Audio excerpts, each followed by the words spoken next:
ഇന്ന് നമ്മൾ ഫസ്റ്റ് എയ്ഡിനെ കുറിച്ചാണ് ഡിസ്കസ് ചെയ്യുന്നത്. ഫസ്റ്റ് എയ്ഡിന്റെ ഇമ്പോർട്ടൻസ് എന്താണ്, what are the different types of first aid available for various medical emergencies, അതൊക്കെയാണ് നമ്മൾ ഡിസ്കസ് ചെയ്യുന്നത്. ബിഫോർ വി ഗോ ടു എന്താണ് ഫസ്റ്റ് എയ്ഡിന്റെ ഒരു basic idea, what is A first aid എന്ന് പറയുമ്പോൾ എന്താണ് ഉദ്ദേശിക്കുന്നത് നമുക്കൊന്ന് മനസ്സിലാക്കണം. അപ്പോൾ ഫസ്റ്റ് എയ്ഡ് എടുത്തു കഴിഞ്ഞാൽ എല്ലായിടത്തും ഫസ്റ്റ് എയ്ഡിൽ നമ്മൾ ഈ ഇതില് പ്രധാനമായിട്ടും ബെനിഫിറ്റ്സ് ഓഫ് ഫസ്റ്റ് എയ്ഡ് കൊണ്ടുള്ള അഡ്വാൻറ്റേജസ്, എങ്ങനെയാണ് ഡിഫറെന്റ് ഫസ്റ്റ് എയ്ഡ്സ് കൊടുക്കേണ്ടത്, ഇതൊക്കെയാണ് പ്രധാനമായിട്ട് ഈ ടോപ്പിക്കിൽ വരുന്നത്. ഈ ഫസ്റ്റ് എയ്ഡിന്റെ ഏറ്റവും വലിയൊരു ഇമ്പോർട്ടൻസ് എന്ന് പറയുന്നത്, നമ്മുടെ ഈ സ്ലൈഡിൽ നിന്ന് നിങ്ങൾക്ക് അറിയാം, minutes could make a big difference. അതായത് ഫസ്റ്റ് എയ്ഡിന് ഒരാൾക്ക് ഒരു ഇഞ്ചുറി ഉണ്ടായി കുറേയധികം ബ്ലഡ് ലൂസ് വരുന്നുണ്ട്. നിങ്ങളറിയാം, പല റോഡ് ആക്സിഡന്റ്സിലൊക്കെ ആളുകൾ മരിച്ചു പോകുന്നത് അവരെ ഹോസ്പിറ്റലിൽ എത്തിക്കാനായിട്ട് വളരെയധികം ഡിലേ വരുമ്പോഴാണ്. അപ്പൊ ആ ഒരു സമയത്ത് ഒരു ചെറിയ ഒരു കെയർ, ഒരാളുടെ കൈ ആ മുറിവുണ്ടായ ഭാഗം ഒന്ന് കവർ ചെയ്ത് ആ ബ്ലഡ് ലോസിനെ ഒന്ന് സപ്രസ് ചെയ്തിട്ടുണ്ടെങ്കിൽ തന്നെ അയാളുടെ ആയുസ് രക്ഷപ്പെടാനുള്ള ചാൻസ് വളരെ കൂടുതലാണ്. അപ്പോൾ അത്തരം അവിടെയാണ് നമ്മൾ ഫസ്റ്റ് എയ്ഡിന്റെ ഒരു അപ്പൊ വളരെ ഫാസ്റ്റ് ആയിട്ട് കൊടുക്കേണ്ട ഒന്നാണ്, വളരെ ഇമ്മീഡിയറ്റ് ആയിട്ട് കൊടുക്കേണ്ട ഒന്നാണ്. അതിന്റെ ഒരു അഭാവം വന്നിട്ടുണ്ടെങ്കിൽ ഒരുപക്ഷെ അതൊരു ലൈഫ് തന്നെ ത്രട്ടൺ ചെയ്തു പോകുന്ന ഒരവസ്ഥയിലോട്ട് വരും. That is the importance of any first aid. അപ്പൊ ഇനി അത് വളരെ ഫാസ്റ്റ് ആയിട്ടാണ് കൊടുക്കേണ്ടത്. രണ്ടാമത്, there are some basic rules in any first aid. അതില് കുറച്ച് കാര്യങ്ങൾ ഇവിടെ പറഞ്ഞിട്ടുണ്ട്, അത് കൂടാതെ വേറെ പലതും ഉണ്ട്. ഒന്ന്, you have to evaluate the scene, എന്താണ് സംഭവിച്ചിരിക്കുന്നതെന്ന് ആദ്യം ഒന്ന് മനസ്സിലാക്കണം. മനസ്സിലാകാതെ ചാടിക്കേറി ഓരോന്ന്, ഇപ്പോൾ ഉദാഹരണമായിട്ട് ഗ്യാസ് ലീക്ക് കൊണ്ടാണ് സംഭവിച്ചിരിക്കുന്നതെങ്കിൽ എന്താണ് സംഭവിച്ചതെന്ന് നോക്കുക. അവിടെ പോയി ഇമ്മീഡിയറ്റ് ആയിട്ട് കയറിയ ഫാനിന്റെ സ്വിച്ചും ലൈറ്റിന്റെ സ്വിച്ചൊക്കെ ഇട്ടിട്ടുണ്ടെങ്കിൽ ചിലപ്പോൾ പൊട്ടിത്തെറി ഉണ്ടാവും. അപ്പോൾ എന്താണ് സംഭവിച്ചതെന്ന് ആദ്യം മനസ്സിലാക്കാതെ കയറി അങ്ങ് റെസ്പോണ്ട് ചെയ്യരുത്. Assess the safety. നമ്മളൊരാൾക്ക് ഫസ്റ്റ് എയ്ഡ് കൊടുക്കുമ്പോൾ അയാളുടെ സേഫ്റ്റി ഇമ്പോർട്ടൻ്റ് ആണ്, കൊടുക്കാൻ പോകുന്ന വ്യക്തിയുടെ സേഫ്റ്റി ഇമ്പോർട്ടൻ്റ് ആണ്. അങ്ങനെ രണ്ട് വശവും നോക്കിയിട്ട് വേണം ഫസ്റ്റ് എയ്ഡ് കൊടുക്കും. തീപിടുത്തത്തില് ഉണ്ടായി അത് ഒന്നും നോക്കാതെ ആ തീപിടിച്ച ഭാഗത്തോട്ട് കയറിയിട്ടെങ്കിൽ രണ്ടുപേരും ചിലപ്പോൾ 2 മരണങ്ങളായിരിക്കും ചിലപ്പോൾ സംഭവിക്കുന്നത്. അപ്പോൾ വളരെ സേഫ് ആയിട്ട് കെയർഫുൾ ആയിട്ട് വേണം ഇത്തരം കേസുകൾ നമ്മൾ അപ്രോച്ച് ചെയ്യാൻ. ദെൻ പ്രയോറിറ്റൈസ് കെയർ എന്ന് പറയുന്നത്, ചില കേസുകളിൽ ഇപ്പൊ നമുക്ക് ഒരുപാട് പേർക്ക് ഫസ്റ്റ് എയ്ഡ് കൊടുക്കേണ്ട ആവശ്യങ്ങൾ വരും അല്ലെ. ഇപ്പൊ ഗവൺമെന്റ് എന്താണ്, കൊറോണ വന്നിട്ടുണ്ടെങ്കിൽ ഒരുമാതിരി കൊറോണ എന്ന് പറഞ്ഞാൽ അങ്ങോട്ടൊന്നും ചെല്ലണ്ട, നിങ്ങൾ ചാകാൻ പോകുന്നെങ്കിൽ മാത്രം ആശുപത്രിയിലോട്ട് വന്നാൽ മതി എന്നൊരു അപ്രോച്ച് അല്ലേ.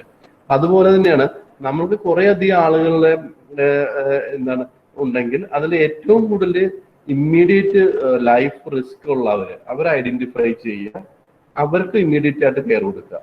ലെസ് ലൈഫ് റിസ്ക് ഉള്ളവർക്ക് കുറച്ച് ലേറ്റ് ആയാലും കുഴപ്പമില്ല. അതാണ് പ്രയോറിറ്റൈസ് കെയർ എന്ന വാക്കുകൊണ്ട് മീൻ ചെയ്യുന്നത്. അത് ഫസ്റ്റ് എയ്ഡിൽ, അതും പ്രത്യേകിച്ച് വലിയ നാച്ചുറൽ കലാമിറ്റീസ് അങ്ങനെയുള്ള കേസുകളൊക്കെ നമ്മൾ ഹാൻഡിൽ ചെയ്യുമ്പോൾ ഇത്തരം കാര്യങ്ങൾ നമ്മളൊന്ന് ശ്രദ്ധിക്കുന്നത് വളരെ നല്ലതായിരിക്കും. കാരണം എല്ലാവരെയും നമുക്ക് ഒരേ സമയം ഫാസ്റ്റ് ആയിട്ട് കെയർ ചെയ്യാൻ ചിലപ്പോൾ സാധിച്ചെന്ന് വരില്ല. ചിലർക്ക് ഫാസ്റ്റ് ആയിട്ട് കൊടുക്കണം, ചിലർക്ക് ചിലപ്പോൾ സ്ലോ ആയിട്ട് കൊടുക്കണം. പലപ്പോഴും ഹോസ്പിറ്റലിലൊക്കെ ഇങ്ങനത്തെ ഒരു അപ്രോച്ച് തന്നെയാണ് ചെയ്യുന്നത്.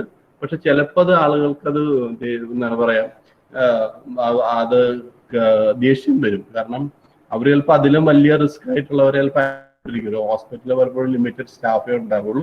പലപ്പോഴും ഹോസ്പിറ്റൽ സ്റ്റാഫുമായിട്ടൊക്കെ ആളുകൾ തല്ലുപിടിക്കുന്നത് ഇത്തരം കേസുകൾ കൊണ്ടാണ്. അപ്പൊ അത് ഇമ്മീഡിയറ്റ് ആയിട്ട് കൊടുക്കേണ്ടവർക്ക് ഇമ്മീഡിയറ്റ് ആയിട്ട് കൊടുക്കേണ്ടി വരും, ചിലർക്ക് ചിലപ്പോൾ. പക്ഷെ ചില കേസുകൾ അത് മനഃപൂർവ്വം അവരുടെ വീഴ്ച കൊണ്ട് സംഭവിക്കാറുണ്ട്. അപ്പൊ രണ്ട് വശവും ഉണ്ട്. പക്ഷെ അത്തരം കേസുകളിൽ നമുക്ക് എല്ലാവർക്കും നമുക്ക് കൊടുക്കാൻ പറ്റിയെന്ന് വരില്ല. പക്ഷെ അത് ചിലപ്പോൾ ഒരുപാട് വയലന്റ് റെസ്പോൺസുകൾ ചിലപ്പോൾ പേഷ്യൻസിന്നോ പേഷ്യന്റിന്റെ റിലേറ്റീവ്സിൽ നിന്നൊക്കെ ചിലപ്പോൾ ഉണ്ടായിരുന്നിരിക്കും. ദെൻ അനദർ കേസ് ഇസ് ഒരു പേഷ്യന്റിന് എന്തെങ്കിലും മെഡിക്കൽ അലർട്ട് ടാഗ് അല്ലെങ്കിൽ എന്തെങ്കിലും മെഡിക്കൽ പ്രോബ്ലംസ് അവരുണ്ടോ എന്ന് ചെക്ക് ചെയ്യാൻ നോക്കുക. അതുപോലെ ഒരു ഹെഡ് ടു ടോ ഒരു എക്സാമിനേഷൻ, അത് നമ്മൾ ശ്രദ്ധിക്കണം. അതുപോലെ ആവശ്യമുണ്ടെങ്കിൽ മാത്രമേ പേഷ്യന്റിനെ മൂവ് ചെയ്യേണ്ടത്. ചില മൂവ് ചെയ്യുമ്പോഴൊക്കെ വളരെ കെയർഫുൾ ആയിട്ട് തന്നെ വേണം. കൈയും കാലൊക്കെ ഒരു എല്ലൊക്കെ ഒടിഞ്ഞു കിടക്കുന്ന ഒരാളെ തുണിഞ്ഞ പോലെയൊക്കെ തൂക്കിയെടുക്കണം പോയിട്ടുണ്ടെങ്കിൽ കൂടുതൽ എല്ല് ആ ബോൺസ് അവരുടെയൊക്കെ കുത്തിക്കയറി കൂടുതൽ ഇഞ്ചുറി ഉണ്ടാവും. അപ്പൊ അങ്ങനെയുള്ള കേസുകളിൽ വളരെ കെയർഫുൾ ആയിട്ട് വേണം നമ്മൾ ഒരാളെ സെലക്ട് കൊണ്ടുപോകാനായിട്ട്. ഇതൊക്കെയാണ് നമ്മളൊരു ജനറൽ പ്രിൻസിപ്പിൾ എന്ന് വേണമെങ്കിൽ ഒരു ഫസ്റ്റ് എയ്ഡിന്റെ കേസിൽ പറയുന്നത്. ഇനി നമുക്ക് കുറച്ച് കോമൺ ഫസ്റ്റ് എയ്ഡ്സ് ഏതൊക്കെയാണെന്ന് നോക്കാം. ഉദാഹരണമായിട്ട് ഒരു വളരെ ഇതായിട്ട് വരുന്ന പറഞ്ഞോളൂ, നോ ബ്രീത്തിങ്. ഒരാള് അൺകോൺഷ്യസ് ആയി പോകുന്നു, അയാൾക്ക് ശ്വാസവും കാണുന്നില്ല, ചത്തുപോയെന്നും വിചാരിക്കും. അപ്പൊ നമുക്ക് തന്നെ സംശയമാണ്. അപ്പൊ അത്തരം കേസുകളിൽ ബ്രീത്തിങ് ഇല്ലെങ്കിൽ നമുക്ക് ചെയ്യാൻ പറ്റുന്ന 2-3 കാര്യങ്ങളേ ഉള്ളൂ. ഒന്ന് CPR. ഫസ്റ്റ് ഇത് CPR എന്ന് പറയുന്നത്. CPR എന്താ? കാർഡിയോ പൾമണറി റീസസ്റ്റിയേഷൻ എന്നാണ് പറയാൻ വാക്കിനർത്ഥം. അതാണ് CPR എന്ന് പറയുന്നത്. അപ്പൊ CPR-ല് എങ്ങനെയാണ് കൊടുക്കുന്നത് നോക്കിയാൽ, അവിടെ ആ ലേഡി ഒരു ആളെ കിടത്തിയിട്ടുണ്ട്. Lay the person on his hair, അതുപോലെ ആൻഡ് ഗിവ് ചെസ്റ്റ് കംപ്രഷൻ, ശക്തമായിട്ട് നെഞ്ചിൽ പ്രസ് ചെയ്യുക എന്നുള്ളതാണ്. 2 കൈയും ചേർത്ത് വെച്ചിട്ട് അമർത്തുക എന്നുള്ളതാണ് ചെയ്യുന്നത്. അങ്ങനെ ഒരു ചെറിയൊരു ഗ്യാപ്പ് ഇട്ടിട്ട് ഇങ്ങനെ ചെസ്റ്റ് കംപ്രഷൻ കൊടുക്കുക. കാരണം ഹാർട്ടിന് ചെറിയ ഒരു സാധ്യത ഉണ്ടെങ്കിൽ ആ ഹാർട്ട് എളുപ്പം അങ്ങ് റിക്കവർ ചെയ്തു. ഒരു മെക്കാനിക്കൽ ഷോക്ക് കിട്ടുമ്പോൾ പലപ്പോഴും ഹാർട്ട് അങ്ങ് വീക്കായിട്ട് ഓൾമോസ്റ്റ് ഡെഡ് ആയിട്ട് നിൽക്കുന്ന, ഇപ്പൊ നമ്മൾ ഈ വണ്ടിയൊക്കെ ചത്ത് കിടക്കുന്ന വണ്ടി ഒന്ന് ഉന്തി കഴിയുമ്പോൾ ചിലപ്പോൾ സ്റ്റാർട്ടായി വരില്ല. അതുപോലെ തന്നെയാണ് ഹാർട്ടിന്റെ കേസ്. ചിലപ്പോൾ ഒന്ന് നിന്ന് പോയിട്ടുണ്ടാവും, പക്ഷെ ഒരു ഇത് കിട്ടുമ്പോഴേക്കും ആ ഒരു ചെറിയൊരു സ്റ്റിമുലസ് ഒരു ഹാർട്ട് റിക്കവർ ചെയ്യാനുള്ള ഒരു ഇത് കിട്ടും. അപ്പൊ അതാണ് ചെസ്റ്റ് കംപ്രഷൻ കൊണ്ട് നമ്മൾ ഉദ്ദേശിക്കുന്നത്. എന്ന് വെച്ച് അമർത്തി ഇപ്പൊ ഓരോരുത്തരുടെ ഇത് നോക്കിയിട്ട് വേണം ചെറിയ കുഞ്ഞുങ്ങൾക്കൊക്കെ ആണെങ്കിൽ അമർത്തി ചെസ്റ്റ് കംപ്രഷൻ കൊടുത്തിട്ടുണ്ടെങ്കിൽ ഇത്തിരിയെങ്കിലും ജീവനുള്ളത് അതോടെ ചത്തുപോകും. അപ്പൊ ആ ഒരു ചെസ്റ്റ് കംപ്രഷൻ നമ്മുടെ ഉള്ളതുകൊണ്ട് ആരോഗ്യം മുഴുവൻ അയാളുടെ ചെസ്റ്റിലോട്ട് പ്രയോഗിക്കാനുള്ളതല്ല. നമ്മളൊരു മോഡറേറ്റ് ഫോഴ്സ് ആണ് അപ്ലൈ ചെയ്യുന്നത്. പക്ഷെ അയാളുടെ ആരോഗ്യം, കുഞ്ഞുങ്ങളൊക്കെ ആണെങ്കിൽ അധികം ഫോഴ്സിനൊന്നും കൊടുക്കാൻ പാടില്ല. അപ്പോൾ this is A chest compression. Then tilt head slightly, ഒരു ഭാഗത്തേക്ക് ചെറുതായിട്ടൊന്ന് ചരിച്ചു കൊടുക്കുക. അത് കുറച്ചും കൂടി ആ ശ്വാസം, ആ ബ്രീത്തിങ് ട്യൂബ് ഓപ്പൺ ആവാൻ വേണ്ടിയാണ് നമ്മൾ ചരിച്ചു കൊടുക്കണം. എന്നിട്ടും പറ്റുന്നില്ലെങ്കിൽ breathe in to the person, വായിലേക്ക് ശക്തമായിട്ട് ഊതുക. അതേ നമുക്ക് ചെയ്യാൻ പറ്റത്തുള്ളൂ. ശക്തമായിട്ട് ഊതി കഴിയുമ്പോൾ അയാൾക്ക് സ്വന്തമായിട്ട് എടുക്കാൻ പറ്റുന്നില്ല. അപ്പോൾ നമ്മളൊരു ആർട്ടിഫിഷ്യൽ ബ്രീത്തിങ് കൊടുക്കാൻ ശ്രമിക്കുക. So these are some of the things. If you find that there is no breathing, അത് പേഷ്യന്റ് ടോട്ടലി അൺകോൺഷ്യസ് ആണ്, there is no breathing എന്ന് ഉണ്ടായിക്കഴിഞ്ഞാൽ. സോ ഇനി അടുത്ത ഒരു കേസിലേക്ക് നമ്മൾ കാണുന്നത് ബ്ലീഡിങ് ആണ്. ഇവിടെ ബ്ലീഡിങ്ങിന്റെ കേസിൽ ഒന്നാമത്തെ കാര്യം ഞാൻ നേരത്തെ പറഞ്ഞത്, ഇത്തരം ബ്ലീഡിങ് വരുന്നത് ഒന്ന് റോഡ് ആക്സിഡൻസിൽ വരാം, അതല്ലെങ്കിൽ വീട്ടിൽ തന്നെ ഒരു നൈഫോ മറ്റുള്ള ഇൻഷുറീസ് കൊണ്ടുവരാം. ഇത്തരം കേസുകളിലെല്ലാം ദ പ്രൈമറി എയിം എന്ന് പറയുന്നത് stop the flow of blood flow എത്ര പെട്ടെന്ന് നമ്മൾ കുറയ്ക്കാൻ പറ്റുന്നോ അത്ര. കാരണം നോർമലി ഒരു ബ്ലീഡിങ്, ഒരു ചെറിയൊരു ഇഞ്ചുറി വന്നിട്ടുണ്ടെങ്കിൽ ഒരു 5 to 10 മിനിറ്റ്സിനുള്ളിൽ അത് ക്ലോട്ട് ആവും. ചെറിയൊരു ഇഞ്ചുറി ഒരു ലെസ് ദാൻ 10 മിനിറ്റ്സിനുള്ളിൽ അവർ ക്ലോട്ടിങ് സംഭവിച്ചിരിക്കും. പക്ഷെ വലിയ ഒരു ഇതാണെങ്കിൽ കുറെ അധികം അത് അങ്ങനെ പെട്ടെന്നൊന്നും ക്ലോട്ട് ആവില്ല. കാരണം ഒരു വലിയൊരു മുറിവാണെങ്കിൽ അത് ചിലപ്പോൾ സ്റ്റിച്ച് ഇട്ടോ മറ്റോ, അപ്പൊ അതിൽ കൂടി ബ്ലഡ് ലോസ് പോകാനുള്ള വലിയ ബ്ലഡ് ലോസ് സംഭവിക്കാനുള്ള വലിയൊരു ചാൻസ് ഉണ്ട്. അപ്പൊ അത് ഒഴിവാക്കാനായിട്ട് നമുക്ക് ചെയ്യാൻ പറ്റുന്നത് എന്തെങ്കിലും ഒരു കവർ ചെയ്യുക.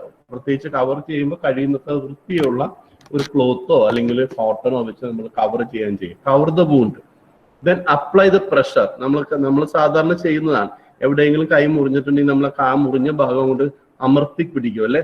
അമർത്തി പിടിക്കുമ്പോൾ എന്ത് പറ്റും, അത് ബ്ലഡ് ആ ഭാഗത്തോട്ട് വരുന്നത് കുറയും. അതിനുവേണ്ടിയാണ് നമ്മൾ അമർത്തി പിടിക്കുന്നത്. We are applying pressure. അപ്പൊ ബ്ലഡ് വരുന്നത് കുറഞ്ഞു കഴിഞ്ഞിട്ടുണ്ടെങ്കിൽ ബ്ലഡിനെ ക്ലോട്ട് ചെയ്യാനുള്ള ഒരു ചാൻസ് കിട്ടണേ. Then if a body part has been amputated, put it on ice. അത് ഏതെങ്കിലും ഒരു കയ്യോ വിരലോ ചിലപ്പോൾ അറ്റുപോയി എന്ന് വരിക. അങ്ങനെ മുറിഞ്ഞു പോകുന്ന സാഹചര്യങ്ങളുണ്ട്. ആ മുറിഞ്ഞു പോയ വിരലോ പാകമോ ഒക്കെ എടുത്തൊരു ഐസിലിട്ടിട്ട് കീപ്പ് ചെയ്യുക, ആശുപത്രിയിൽ എത്തിക്കാൻ ശ്രമിക്കുക. കാരണം അത് ഐസിലിട്ടിട്ടുണ്ടെങ്കിൽ അത് അത്ര പെട്ടെന്ന് അങ്ങോട്ട് ഡെഡായി പോകാനുള്ള സാധ്യത കുറവാണ്. അതുകൊണ്ടാണ് അതിൻ്റെ അകത്ത് ഐസിലിട്ട് ആശുപത്രിയിൽ എത്തിച്ചു കഴിഞ്ഞാൽ അവർക്ക് ഇത്തിരിയെങ്കിലും അതിനകത്ത് ജീവൻ ഉണ്ടെങ്കിൽ അവർക്ക് അതിനെ തുന്നിച്ചേർക്കാൻ പറ്റുള്ളൂ. അല്ലെങ്കിൽ ഒരു ഡെഡായ ഒരു പാർട്ട് പിന്നെ തുന്നിച്ചേർത്തിട്ട് ഒരു പ്രയോജനവും ഉണ്ടാവുന്നില്ല. അപ്പോൾ അതാണ് അതിന്റെ ആ ഒരു പർപ്പസ് എന്ന് പറയുന്നത്. സോ ബ്ലീഡിങ്ങിൽ നമ്മൾ ഇതാണ് ചെയ്യുന്നത്. ദെൻ അടുത്ത സെക്ഷനിലോട്ട് നമ്മൾ നോക്കിക്കഴിഞ്ഞാൽ ഷോക്കാണ്. ഷോക്കില് നമുക്ക് എന്താണ് ചെയ്യാൻ പറ്റുന്നത്? ഒരാൾക്ക് ഇലക്ട്രിക്കൽ ഷോക്ക് ഉണ്ടായിട്ടുണ്ടെങ്കിൽ ആ ഇലക്ട്രിക്കൽ ഷോക്ക് ഉണ്ടായിക്കഴിഞ്ഞാൽ പ്രധാനമായിട്ടും നമ്മൾ അവിടെ അയാളെ പ്രൊട്ടക്ട് ചെയ്യാൻ ചെല്ലുമ്പോൾ ആദ്യം നമ്മൾ ചെയ്യേണ്ടത് eliminate the contact with electrical source immediately. ഒരാൾ ഇലക്ട്രിക്കൽ വയർ കൊണ്ടാണ് ഷോക്ക് വന്നതെങ്കിൽ ആ ഇലക്ട്രിക്കൽ വയർ അയാളുടെ ശരീരത്തിൽ സ്പർശിച്ചിരിക്കുന്ന സമയത്ത് അയാളെ പോയി ടച്ച് ചെയ്തിട്ടുണ്ടെങ്കിൽ നമുക്ക് ഷോക്ക് അടിക്കും. നിങ്ങൾ സിനിമയിലൊക്കെ കണ്ടിട്ടുണ്ടാവും, ഒരാൾക്ക് പലരും ഇങ്ങനെ ഷോക്ക് പിടിച്ച് നിൽക്കുന്ന ആ ഒരു സിറ്റുവേഷൻ ഒരിക്കലും ഉണ്ടാക്കരുത്. നമ്മൾ ആദ്യം തന്നെ നോക്കുന്നത് ഇപ്പൊ ഇലക്ട്രിക്കൽ ഷോക്ക് ആണ് സംഭവമെങ്കിൽ നമ്മൾ ആ സോഴ്സ് ഓഫ് ഇലക്ട്രിസിറ്റി അത് ഓഫ് ചെയ്യുക, നിങ്ങൾ മെയിൻ ഓഫ് ചെയ്യുക, അല്ലെങ്കിൽ ഫ്യൂസ് ഉരി മാറ്റുക, അതല്ലെങ്കിൽ മറ്റുള്ള അല്ലെങ്കിൽ പ്ലഗ് ഉരി മാറ്റുക. ഇങ്ങനെയുള്ള കാര്യങ്ങളൊക്കെ ചെയ്തിട്ട് വേണം അയാൾക്ക് ഇത് കൊടുക്കാനായിട്ട്, അല്ലെങ്കിൽ നമ്മൾക്കും കൂടി ഷോക്ക് അടിക്കും. Then lay the victim down, ഇതുപോലെ നിലത്ത് കിടത്തുക, നിവർത്തി കിടത്തുക. Then cover the person with a blanket. കാരണം പലപ്പോഴും ഇലക്ട്രിക്കൽ ഷോക്കൊക്കെ ആയി വന്നിട്ടുള്ളവരുടെ ശരീര ടെമ്പറേച്ചർ പെട്ടെന്ന് നിങ്ങൾ താണു പോകുന്നതാണ്. അപ്പൊ അവർ വല്ലാതെ ഇതായിട്ട് ഇരിക്കുന്നതാണ് പറ്റും. അപ്പൊ അവരുടെ ആ ബോഡി ടെമ്പറേച്ചർ ഇത്തിരി താഴോട്ട് പോയിട്ടുണ്ടാവും. അത് ഒഴിവാക്കാനാണ് അവരൊന്ന് പുതപ്പിക്കുക, അല്ലെങ്കിൽ എന്തെങ്കിലും ബ്ലാങ്കറ്റ് കൊണ്ടോ മറ്റോ ഒന്ന് കവർ ചെയ്യുക എന്ന് പറയുന്നതിന്റെ ഉദ്ദേശം. Then raise the feet. അതായത് ഇതിന്റെ പർപ്പസ് ഹാർട്ടിലോട്ട് കൂടുതൽ ബ്ലഡ് എത്തിക്കാൻ വേണ്ടിയാണ്. കാലിൽ ഇപ്പൊ ഇത്തരം ഏതെങ്കിലും രീതിയിൽ എമർജൻസി വന്നിട്ടുണ്ടെങ്കിൽ നമ്മുടെ ഹാർട്ടിലോട്ടായിരിക്കണം കൂടുതൽ ബ്ലഡ് കിട്ടേണ്ടത്. ഈ മെയിൻ ആയിട്ടുള്ള വൈറ്റൽ പാർട്സ്, ബോഡി പാർട്സിന് കൂടുതൽ ബ്ലഡ് കിട്ടാൻ വേണ്ടിയാണ് കാലിത്തിരി പൊക്കി വയ്ക്കാൻ നമ്മളിവിടെ പറഞ്ഞിരിക്കുന്നത്.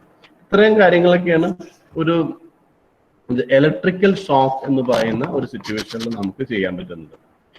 നെക്സ്റ്റ് എടുത്തു കഴിഞ്ഞാൽ അനാഫൈലാറ്റിക് ഷോക്ക്. അനാഫൈലാറ്റിക് ഷോക്ക് എന്ന് പറയുന്നത് നിങ്ങൾ ചിലപ്പോ പത്തിയെടുക്കുന്ന ആള് പത്രത്തിലൊക്കെ വന്നിട്ടുണ്ടായിരുന്നു, ഉറുമ്പ് കടിച്ച് കൊച്ചു മരിച്ചുപോയി, അല്ലെങ്കിൽ തേനീച്ച കുത്തിയിട്ട് ആള് മരിച്ചുപോയി എന്നൊക്കെ കേട്ടിട്ടുണ്ടാവും. അനാഫൈലറ്റിക് ഷോക്ക് എന്ന് പറയുന്നത് വളരെ സിവിയർ ആയിട്ടുള്ള extreme form of allergic reaction ആണ്. ഇത്തരം എക്സ്ട്രീം ഫോം ഓഫ് അലർജിക് റിയാക്ഷനിൽ എന്താണ് സംഭവിക്കുന്നത് പറഞ്ഞാൽ ഹാർട്ട് പലപ്പോഴും നിന്നുപോകും. ഒരു സഡൻ സ്റ്റോപ്പിംഗ് ഓഫ് ഹാർട്ട് ആണ്. അതിനാണ് അനാഫൈലാറ്റിക് ഷോക്ക് എന്ന് കൊണ്ട് മീൻ ചെയ്യുന്നത്. ഇതൊരു അലർജിയാണ്, ഒരു കൈൻഡ് ഓഫ് അലർജിയുടെ സിവിയർ ഫോം ആണ്, അങ്ങേറ്റവും എക്സ്ട്രീം ഫോം ഓഫ് അലർജിയാണ് anaphylactic shock. That result in the stopping of the heart. ഇത്തരം കേസുകളിൽ നമ്മൾക്ക് ഒരുപാട് കാര്യങ്ങളൊന്നും നമുക്ക് ചെയ്യാനില്ല. ഒന്ന്, call for help as soon as possible. Then start CPR. ഇവിടെ നിങ്ങൾ കാണുന്ന പോലെ ചെസ്റ്റ് കംപ്രഷൻ കൊടുക്കുക, അല്ലെങ്കിൽ കാർഡിയോ പൾമിനറി റെസിസ്റ്റേഷൻ. ഇതിനെയാണ് നമ്മൾ CPR എന്ന വാക്കുകൊണ്ട് മീൻ ചെയ്യുന്നത്. ദെൻ CAB എന്ന വാക്കിനർത്ഥം ചെസ്റ്റ് കംപ്രഷൻ, ഒന്നീ കാണിച്ചിരിക്കുന്ന പോലെ. ദെൻ ചെക്ക് എയർവേ എന്ന വാക്കിനർത്ഥം മൗത്തിൽ എന്തെങ്കിലും വസ്തുക്കൾ കയറി തടഞ്ഞിരിപ്പുണ്ടെങ്കിൽ അതെടുത്ത് കളയാൻ ശ്രമിക്കുക. ദെൻ ഫൈനലി ബ്രീത്തിങ്, ആർട്ടിഫിഷ്യൽ ആയിട്ട് നമ്മൾ ബ്രീത്ത് ചെയ്യാൻ ശ്രമിക്കുക. ഇത്രയും കാര്യങ്ങളാണ് നമുക്ക് അനാഫൈലറ്റിക് ഷോക്കിന്റെ കേസിൽ നമുക്ക് കൊടുക്കാൻ പറ്റുന്നത്. ഇനി ഇവിടെ ഒരു പ്രധാനപ്പെട്ടത്, ഏതാണ്ട് 1 മണിക്കൂറിനുള്ളിലെങ്കിലും നമ്മൾ ഈ പേഷ്യന്റിനെ ഹോസ്പിറ്റലിൽ എത്തിച്ചാൽ മാത്രമേ നമുക്ക് ആ പേഷ്യന്റിന്റെ ലൈഫ് സേവ് ചെയ്യാൻ സാധിക്കത്തുള്ളൂ. അപ്പൊ അനാഫൈലറ്റിക് ഷോക്കിന്റെ കേസിൽ ഇങ്ങനെയുള്ള ചില കാര്യങ്ങളാണ് അത് പലപ്പോഴും ഇത് ചിലർക്ക് ഇങ്ങനത്തെ കേസുകൾ വരാറുണ്ട്. ചിലപ്പോൾ തേനീച്ച കുടിക്കുമ്പോഴോ ഒക്കെയാണ് ഇത്തരം കേസുകൾ വരുന്നത്. ചിലർക്ക് എന്തെങ്കിലും ചെറിയ ജീവി കടിച്ചാലോ ഒക്കെ ചിലപ്പോൾ അനാഫൈലറ്റിക് ഷോക്ക് വരാനുള്ള സാധ്യത ഉണ്ട്. ഇതാണ് അനാഫൈലറ്റിക് ഷോക്കിന്റെ കേസിൽ നമുക്ക് ചെയ്യാനുള്ളത്.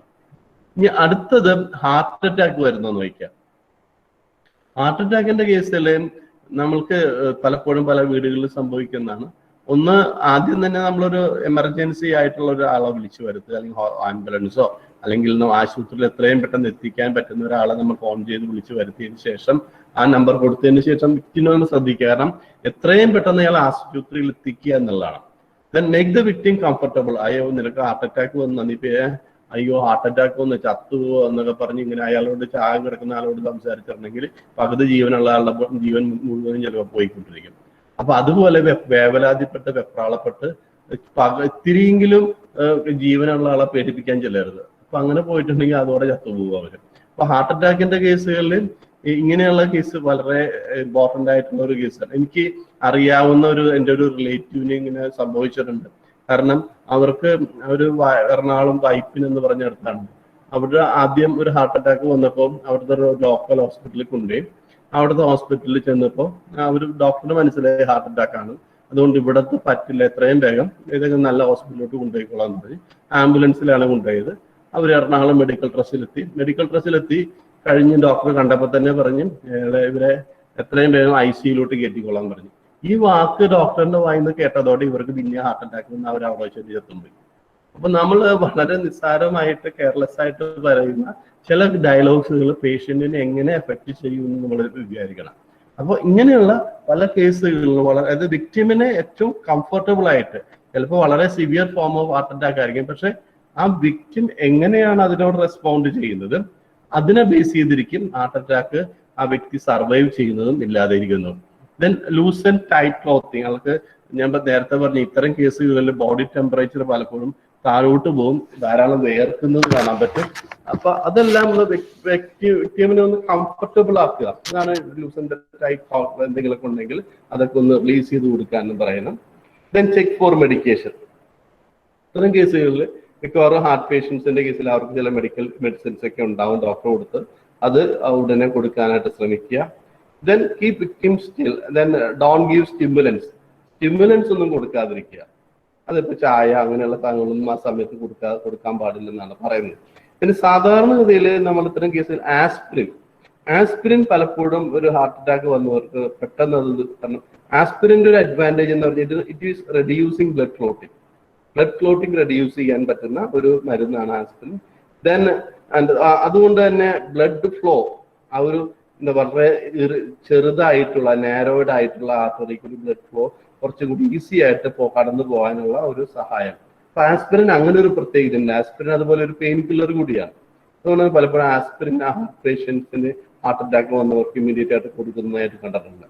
സോ ആസ്പിരിന്റെ ഒരു എഫക്റ്റ് ഈ രീതിയിലാണ് ആസ്പിരിൻ വർക്ക് ചെയ്യുന്നത്.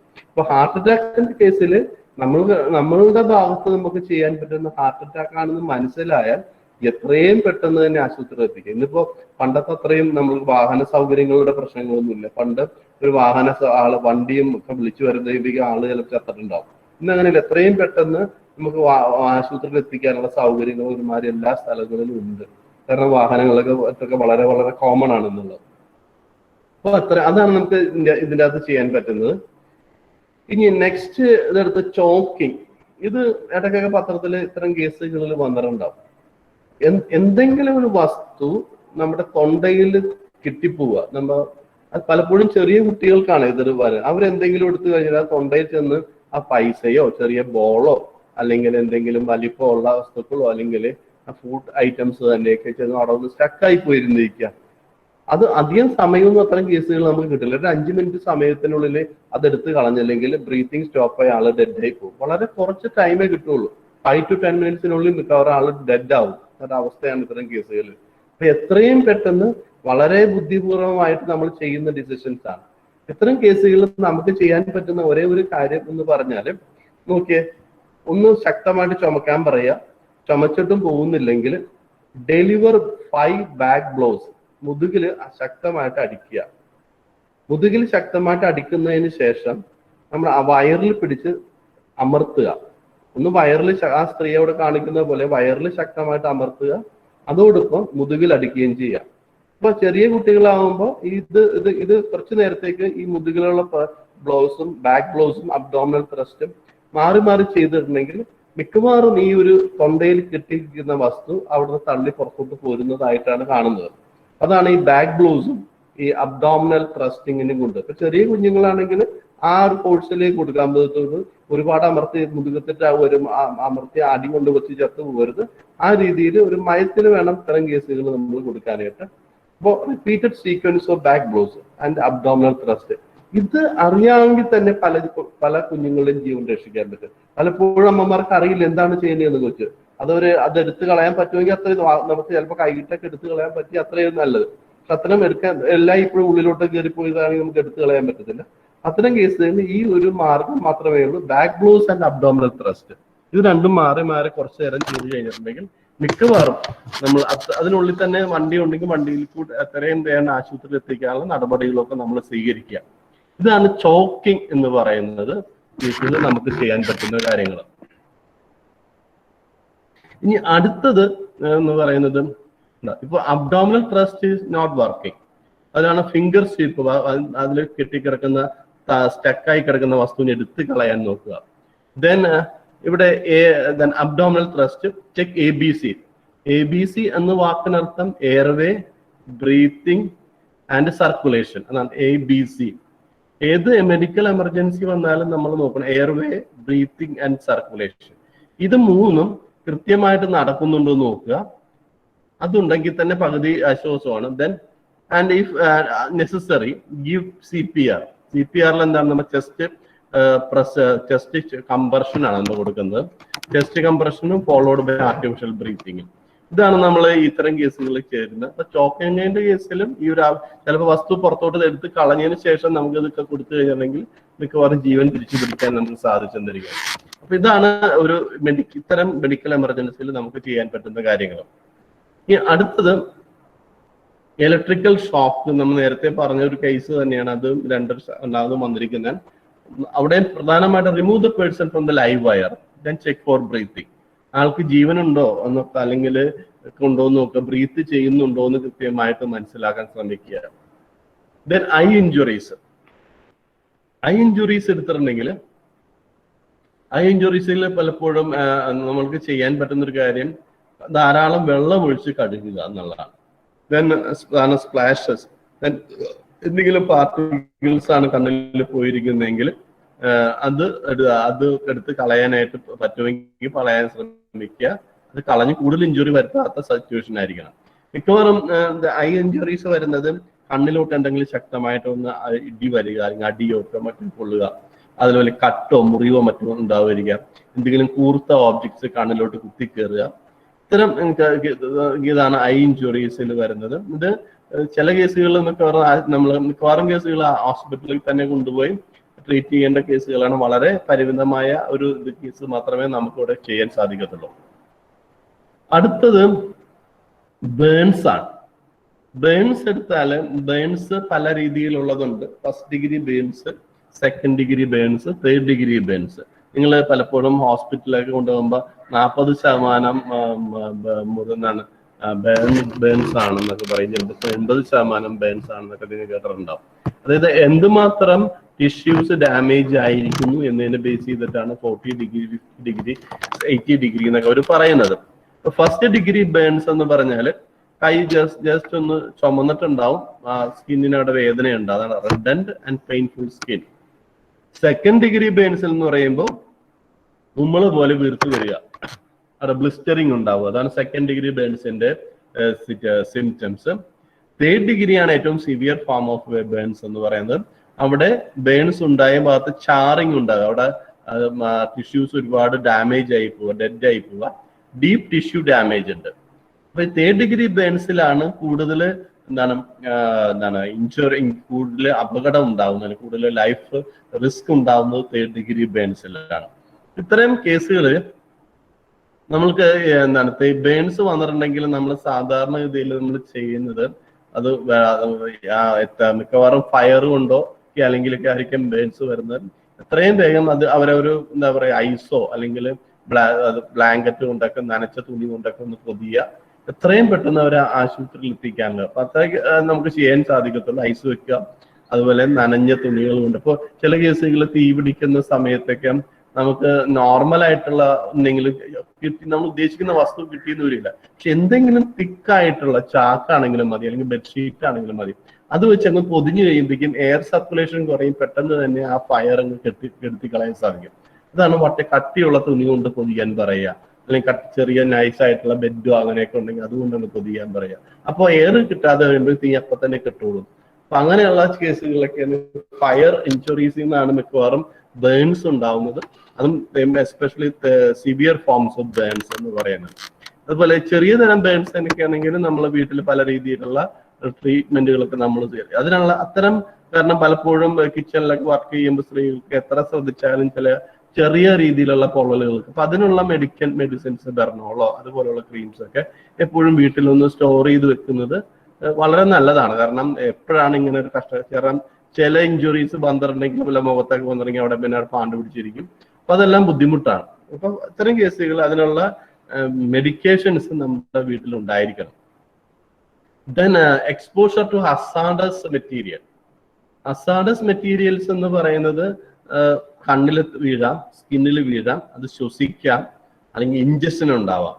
അപ്പൊ ചില സമയത്ത് നിങ്ങൾക്ക് കേട്ടിട്ടുണ്ടാവും, നീ എന്താണ് ചില ഏതെങ്കിലും റിഫൈനറീസ് എന്നോ അല്ലെങ്കിൽ വിഷവാതകം പോയി അമോണിയ ലീക്ക് ചെയ്ത് എന്നൊക്കെ പറഞ്ഞ് നിങ്ങൾ ചിലപ്പോൾ പത്രത്തിലൊക്കെ വായിച്ചിട്ടുണ്ടാവും, അല്ലെങ്കിൽ അത്തരം കേസുകൾ കണ്ടിട്ടുണ്ടാവും. അത്തരം കേസുകളിൽ നമ്മൾക്ക് ചെയ്യാൻ പറ്റുന്ന കേസുകൾ എത്രയും പെട്ടെന്ന് അയാളെ ഒരു നോർമൽ ആയിട്ടുള്ള ഒരു പ്ലേസിലേക്ക് എൻവയോൺമെന്റിലോട്ട് കൊണ്ട് ഷിഫ്റ്റ് ചെയ്യുക എന്നുള്ളതാണ്. ഒരു നോർമൽ എൻവയോൺമെന്റിലോട്ട് ഷിഫ്റ്റ് ചെയ്താൽ തന്നെ അയാൾക്ക് പെട്ടെന്ന് റിക്കവർ ചെയ്യാനുള്ള സാധ്യത കൂടും. മിക്കവാറും കണ്ണിലാവാം, ചിലപ്പോൾ സ്കിന്നിലാവാം, ചിലപ്പോൾ അത് ശ്വസിച്ചിട്ടുണ്ടായിരിക്കാം. ഇങ്ങനെയുള്ള പ്രോബ്ലംസ് ഒക്കെയാണ് നമ്മൾ ഹസാർഡസ് മെറ്റീരിയൽസിനെ ഡീൽ ചെയ്യുമ്പോൾ നമുക്ക് കാണാൻ പറ്റുന്നത്. അടുത്തത് ബ്രോക്കൺ ബോൺസ്. ബ്രോക്കൺ ബോൺസിൽ മിക്കവാറും കൈയും കാലൊക്കെ ഒടിയുന്നത് ഇതുപോലത്തുള്ള കേസുകളാണ്.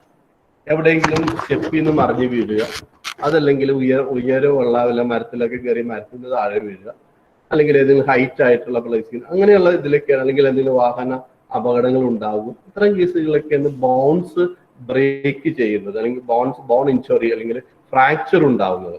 അപ്പൊ അത്തരം ഇത് വളരെയധികം ഇമ്പോർട്ടന്റ്. ഇത്തരം ഒരു കേസുകളിൽ ആളെ എടുത്തുകൊണ്ട് പോകുമ്പോൾ പരമാവധി ഒരു സ്ട്രക്ചറിൽ തന്നെ കൊണ്ടുപോകണം, അല്ലെങ്കിൽ സ്ട്രക്ചർ പോലെയുള്ള എന്തെങ്കിലും വേണം കൊണ്ടുപോകാൻ.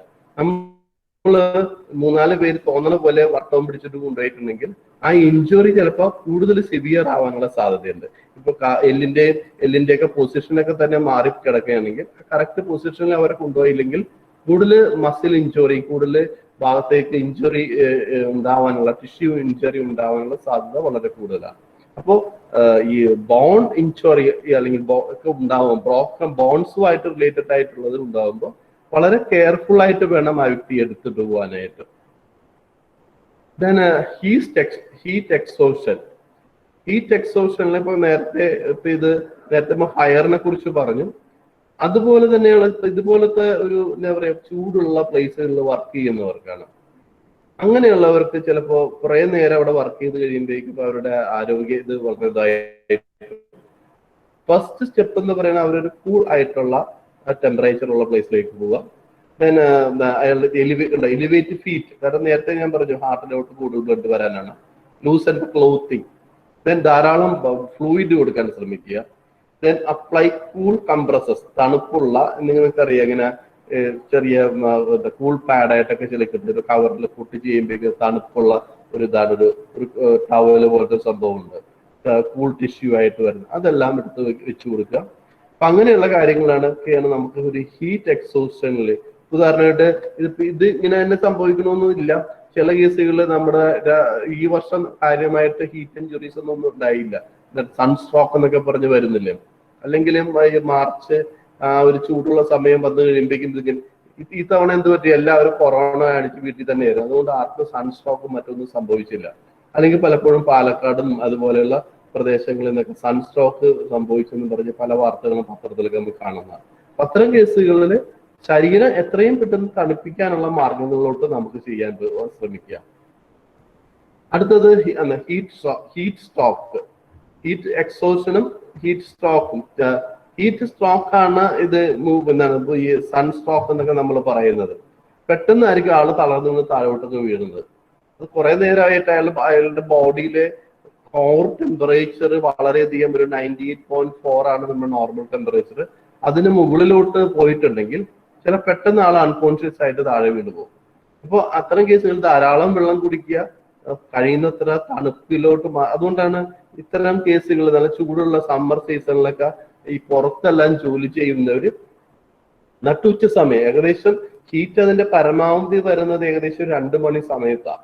ആ സമയത്തൊക്കെ ഒന്ന് മാറി നിൽക്കുക, ഒരു തണലിന്റെ ഷെയ്ഡിൽ നിന്ന് മാറി നിൽക്കുക. ആ സമയത്ത് വർക്ക് ചെയ്യാതിരിക്കുക. അപ്പൊ അങ്ങനെയുള്ള കുറച്ച് കാര്യങ്ങൾ ശ്രദ്ധിച്ചാൽ തന്നെ നമുക്ക് ഈ ഹീറ്റ് സ്ട്രോക്ക്, സൺസ്ട്രോക്ക് ഒക്കെ വന്ന് അപകടം ഉണ്ടാവുന്നത് നമുക്കൊരു വലിയ പരിധി വരെ പലർക്കും പെട്ടെന്ന് മനസ്സിലാവില്ല. ചിലവർക്ക് വളരെ നോർമലായിട്ട് നടന്നു പോകുന്ന പെട്ടെന്ന് ആള് താഴെ വിടുക. അയാളുടെ കുറച്ച് നേരം കൊണ്ടാണ് പലപ്പോഴും സൺസ്ട്രോക്ക് അല്ലെങ്കിൽ ഹീറ്റ് സ്ട്രോക്ക് സംഭവിക്കുന്നത്. അപ്പോൾ ഇത്തരം കേസുകളിൽ ധാരാളം വെള്ളം കുടിക്കുക, ശരീരം തണുപ്പിക്കാനുള്ള മാർഗങ്ങൾ എന്തൊക്കെയുണ്ടോ അതൊക്കെ ചെയ്യുക. പെയിന്റിങ് നേരത്തെ നമ്മൾ പറഞ്ഞത് ഡിസ്കസ് ചെയ്ത ഒന്ന് തന്നെയാണ്. അതിന്റെ ഒരു ചെറിയ വ്യത്യസ്തമായതാണ്. Check for breathing. ബ്രീത്തിങ് ഉണ്ടാവും നോക്കുക, സർക്കുലേഷൻ ഉണ്ടാവും നോക്കുക, പൾസ് ഒക്കെ പിടിച്ചു നോക്കുക.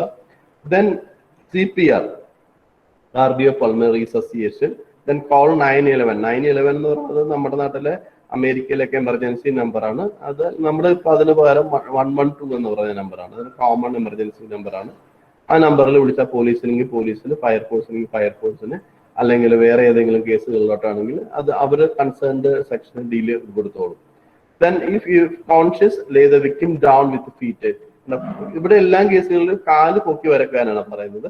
കാരണം ബ്ലഡ് മാക്സിമം ഹാർട്ടിലോട്ട് വരാൻ വേണ്ടിയാണ് കാല് പൊക്കി വെക്കണം എന്നുള്ള ഒരു കാര്യം ഇവിടെ പറഞ്ഞിരിക്കുന്നത്. Then epileptic seizure. Epileptic seizure എടുത്തിട്ടുണ്ടെങ്കിലും ഇവിടെ എന്താണ് നമ്മുടെ അപസ്മാരം എന്നൊക്കെയാണ് നമ്മൾ സാധാരണയിൽ ഇതിന് പറയുന്നത്. ഇത്തരം കേസുകളിൽ നമുക്ക് ചെയ്യാൻ പറ്റുന്നത്, അപസ്മാരം എന്തുകൊണ്ടാണ് അപസ്മാരം ഉണ്ടാവുന്നത് അല്ലെങ്കിൽ എപ്പിലെപ്സി ഉണ്ടാവുന്നതെന്ന് വെച്ചാൽ കൃത്യമായ ഒരു എക്സ്പ്ലനേഷൻ ഒന്നുമില്ല. ബ്രെയിനിന്റെ ഇലക്ട്രിക്കൽ ആക്ടിവിറ്റി ഒരു നോർമൽ ലെവലിന് മുകളിലോട്ടങ്ങ് പോകുമ്പോഴാണ് അത് ഒരു പാരാലൈസിസ് അല്ലെങ്കിൽ എപ്പിലെപ്സി ആയിട്ട് വരുന്നത്. പാരാലൈസിസ് അല്ല, എപ്പിലെപ്സി ആയിട്ട് വരുന്നത്. അപ്പോൾ അതാണ് നമുക്ക് നിലവിലുള്ള അറിയാവുന്ന ഒരു കാര്യം. ബ്രെയിനിന് മാനേജ് ചെയ്യാവുന്ന ഇലക്ട്രിസിറ്റിയിലും കൂടുതൽ ഒരു ഹൈ വോൾട്ടോ ഹൈ കറണ്ടോ അതിൽ കൂടി പാസ് ചെയ്യുമ്പോഴാണ്. ചില ആളുകൾ ഇതിന് പ്രോണാണ്. അപ്പോൾ അങ്ങനെയുള്ളവർ ആണ് എപ്പിലെപ്സിക്ക് വരുന്നത്. എപ്പിലെപ്സിയിൽ പലപ്പോഴും നിങ്ങൾ കേട്ടിട്ടുണ്ട്, ഇരുമ്പിന്റെ കഷ്ണങ്ങൾ എന്തെങ്കിലും കൊടുത്തിട്ടുണ്ടെങ്കിൽ കുറച്ച് നേരം കഴിയുമ്പോൾ അത് മാറിക്കോളും. അത് ലോകത്തൊരു വലിയൊരു മണ്ടത്തരോ. കാരണം എപ്പിലെപ്സി എന്ന് പറഞ്ഞാൽ അത് വന്നാൽ കൂടിയൊന്ന് ഒരു 5 മിനിറ്റ് അല്ലെങ്കിൽ 10 മിനിറ്റ് നിൽക്കുള്ളൂ. നമ്മൾ ഒരു ഇരുമ്പിന്റെ കഷ്ണമൊക്കെ തപ്പിപ്പിടിച്ച് കൊടുത്തു കഴിയുമ്പോഴേക്കും 5 മിനിറ്റ് കഴിയുമ്പോൾ ഇരുമ്പ് കൊടുത്താലും കൊടുത്തില്ലെങ്കിലും ഈ ആള് നോർമലായിട്ട് വരും. അപ്പൊ കൊടുത്തവരായിരിക്കും ഞാനുള്ളത് കൊടുത്തത് കൊണ്ടാണ് ഇതിപ്പോ മാറിയത്. അങ്ങനെയുള്ള അബദ്ധധാരണകൾ പൊതുവെ സമൂഹത്തിലുണ്ട്. അതുകൊണ്ടൊന്നും പ്രത്യേകിച്ച് അത്തരം ഇതിലൊന്നും വീണു പോകാതിരിക്കുക. എപ്പിലെപ്റ്റിക് പ്രത്യേകിച്ച് ട്രീറ്റ്മെന്റ് ഒന്നും ഇല്ല, തനിയെ അങ്ങ് മാറിക്കോളും. Remove the victims from hazard. ചിലപ്പോൾ അവർ പലപ്പോഴും കൈയും കാലൊക്കെ അടിക്കുന്നത് കാണാൻ പറ്റും. അത്തരം കേസുകളിൽ എത്രയും പെട്ടെന്ന് എൻ്റെ അടുത്ത് വല്ല വസ്തുക്കളൊക്കെ ഉണ്ടെങ്കിൽ അതൊക്കെ എടുത്ത് മാറ്റുക. ഇപ്പൊ ഇങ്ങനെയുള്ള കേസുകളിൽ അങ്ങനെ അധികം കാണാറില്ല. ഞാനൊക്കെ സ്കൂളിലൊക്കെ പഠിക്കുന്ന സമയത്ത് അത്തരം അങ്ങനെയുള്ള കേസുകൾ ധാരാളം കണ്ടിട്ടുണ്ട്. പക്ഷെ ഇപ്പൊ എനിക്ക് തോന്നുന്നത് മിക്കവാറും ഡോക്ടർമാരൊന്നും നേരിട്ട് തന്നെയുള്ള മരുന്നുകൾ കഴിക്കുന്നതും ഉണ്ടായിരിക്കണം. എപ്പിലെപ്സി ഒന്നും അങ്ങനെ ഞാൻ കോളേജിലും ഒന്ന് പഠിപ്പിക്കാൻ തുടങ്ങിയിട്ട് ഇതുവരെ കണ്ടിട്ടില്ല അങ്ങനെ ഒരു കേസുകളൊന്നും പോലും. പക്ഷെ ഞാൻ പഠിക്കുന്ന സമയത്ത് ഇത്തരം കേസുകൾ ധാരാളം ഞാൻ കണ്ടിട്ടുണ്ട്. അപ്പോൾ എപ്പിലെപ്സിയുടെ കേസിൽ ഇതാണ്. അതുപോലെ മൗത്തിലൊന്നും ഇല്ലാതിരിക്കുക. ചിലപ്പോൾ ഇവര് നാക്കൊക്കെ എടുത്ത് കടിച്ച് ചിലപ്പോൾ അത് നാക്ക് മുറിയാനൊക്കെ ഉള്ള ചാൻസ് ഉണ്ട്. അപ്പോൾ കഴിയുന്ന ഒരു 5-10 മിനിറ്റിനുള്ളിൽ ആൾ കംഫർട്ടബിൾ ആയിക്കോളും. പ്രത്യേകിച്ച് ഒന്നും ചെയ്യേണ്ട കാര്യമില്ല. അത് കഴിയുമ്പോൾ അവര് അങ്ങനത്തെ ഒരു സംഭവത്തിൽ ചിലപ്പോൾ ഓർമ്മ പോലും ചിലപ്പോൾ അവർക്ക് ഉണ്ടായെന്ന് വരത്തില്ല. എന്തുകൊണ്ടാണ് എപ്പിലെപ്സി വരുന്നത് എന്ന് വെച്ചാൽ അതിന് എക്സ്പ്ലനേഷൻ ഒന്നുമില്ല. ചില ആളുകളുടെ ബ്രെയിനിന്റെ ഇലക്ട്രിക് ആക്ടിവിറ്റി ഒരു പരിധിക്ക് മേലെ പോകുമ്പോഴാണ് എപ്പിലെപ്സി ആയിട്ട് വരുന്നത്. ഇത്രയൊക്കെയാണ് നമ്മൾ ഫസ്റ്റ് എയ്ഡ് എന്ന് പറയുന്ന ഒരു സെക്ഷനിൽ നമുക്ക് പഠിക്കാനുള്ളത്.